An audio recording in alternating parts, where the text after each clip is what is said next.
Hey everybody, this is Angela. Welcome to my channel. Welcome back to my channel. Hope everybody's having a really good New Year's Eve and a safe one. I wanted to jump on here real quick to talk a little bit about Barbara Walters and Pope Benedict 16th. If you do not know who Pope Benedict 16th Pope Benedict XVI was, he was the head of the Catholic Church, and from 2005 to 2013, I think. And so he stepped down, and he was the first pope to do it in about 600 years. So I don't know if he was battling health issues or what was going on. I don't think it was ever said. I think it was just personal, and maybe it was a lot of stress and everything. But he passed away today, or this morning, at the age of 96. So he was a good pope. He became pope after Pope John Paul II passed away in 2005.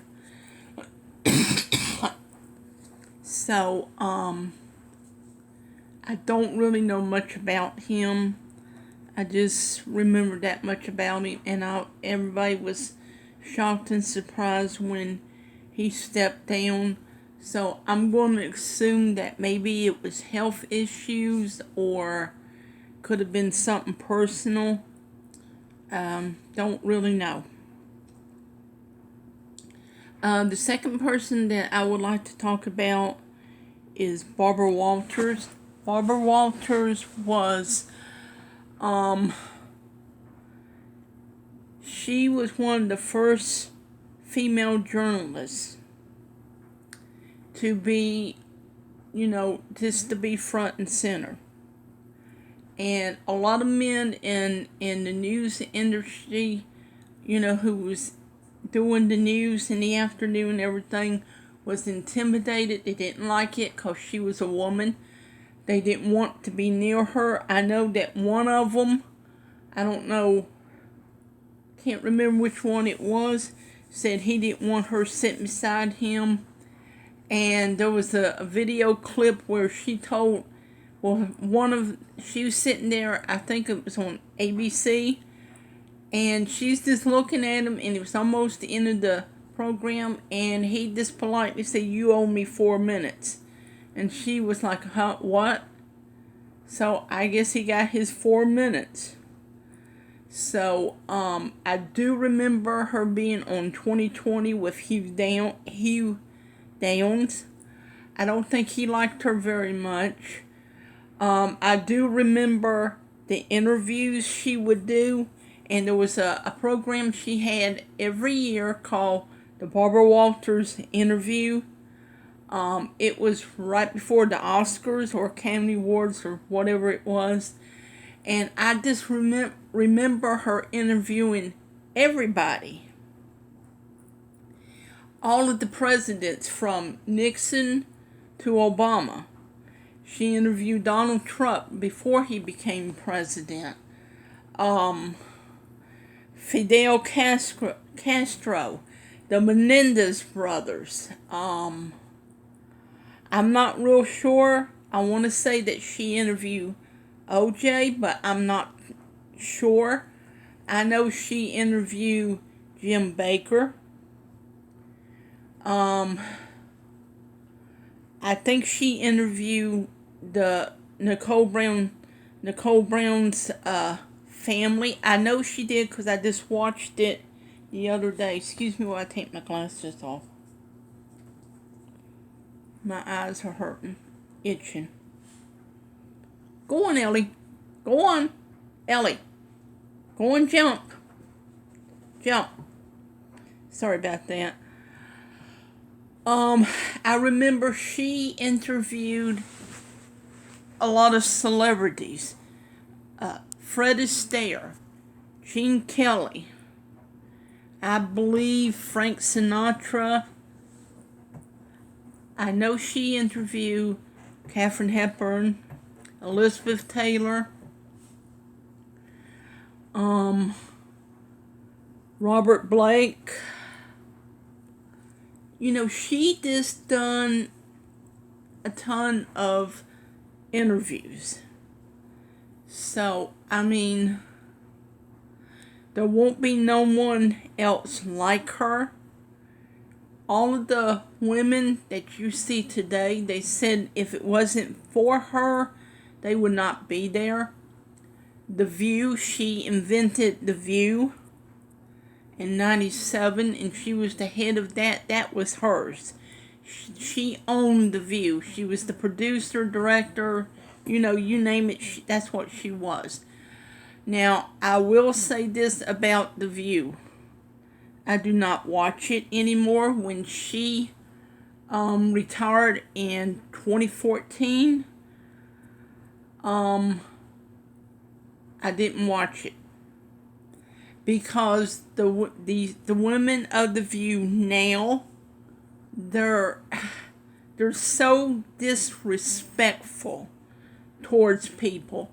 They think everything is funny. Everything is racist. You can't do or say anything till one of them is jumping up saying you're a racist, you're this, that, and the other. Whoopi Goldberg still saying that the Holocaust was not about race, but yet she's using a Jewish name. I do believe, in my opinion, that Goldberg is a Jewish name. It would have to be, because anybody who is a wrestling fan knows there's a wrestler, Hall of Famer wrestler named Goldberg, and he's Jewish. And so I don't know what's going on in Whoopi Goldberg's head. I don't know why she, in my opinion, she dislikes, I don't know why she wants to deny it. I know that Sunny Hostin, after the Queen passed away, I heard that she was trashing the royal family and said they was racist and everything. And she probably agrees with Harry and Meghan. So the last time I actually watched The View, or just a smidgen of it, Mike Pence was vice president, and Joy Behar thought it was hilarious because Mike Pence said he did not want to be in a room alone with a woman. And she thought that was funny. Well, there's nothing funny about it, because the whole Me Too movement, I believe, was going on, and you want somebody there in case they come up with a crazy thing, unless they come up with a crazy notion that you looked at them the wrong way, or you did this, that, or the other. That way you have a witness to say, well, no, you didn't do that. So she thought that was hilarious, that Mike Pence and his wife had a wonderful, trusting, loving relationship. So, I don't know how Barbara Walters felt about The View. I don't even know if she watched it. I have heard that she watched it every day. But I did hear that she had dementia. And dementia is a bad, horrible disease. And so my heartfelt prayers goes out to the family of Barbara Walters and the people of Rome for Pope Benedict. I do know that they're going to have Pope Benedict's funeral next week, so I will probably watch that. I will say this about Pope Benedict. He was very important to the Catholic Church. He was the head of the Catholic Church for a few years, and he was, they said he was a very kind, wonderful human being, which I think he was. In my opinion, he was.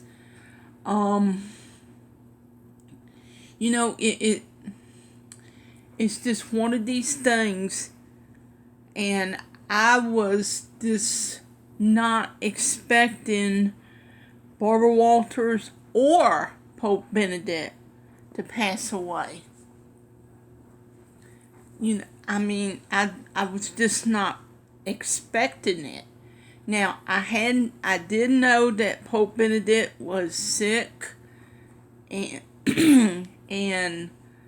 but I just didn't know he was that bad off. And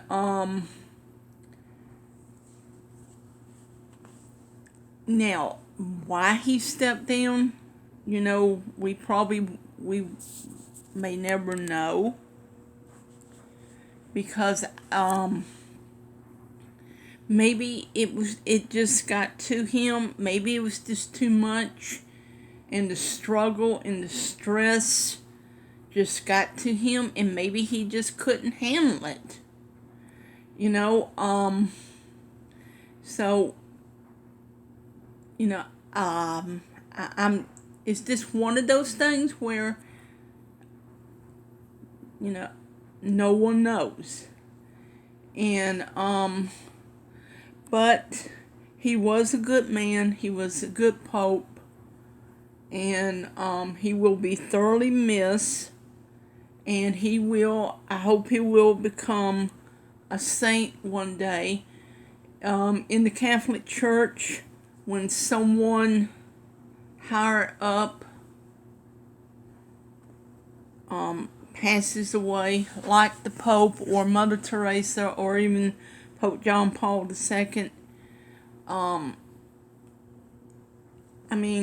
it could probably be, like a bishop or a cardinal. 3 miracles is supposed to happen. And when 3 miracles happen, now I don't understand this myself. Okay, so I'm just saying, I don't understand the miracles and everything, but it's got to be 3 kinds of miracles.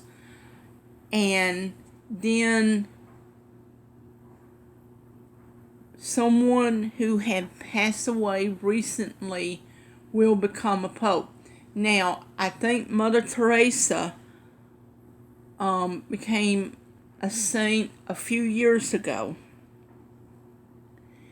And I don't know how they determine, I really don't, because I know there was Pope John Paul II, and then there was Mother Teresa.